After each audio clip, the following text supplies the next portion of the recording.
Michael Angelo खूप famous painter, architect आणि poet होऊन गेले. आणि अ, काही डिकेड्स पूर्वी अल्बर्ट आइन्स्टाईन नावाचे जे one of the greatest scientist म्हटलं जातं, की थिअरी ऑफ रिलेटिव्हिटी त्यांनी शोधून काढली. तर त्यांना पण ऑटिझम होता असं म्हटलं जातं.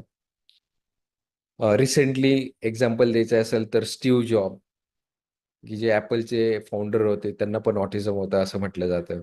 बिल गेट्स, इलॉन मस्क यांना पण ऑटिझम माईल्ड प्रकारचे आहे असं म्हटलं जातं.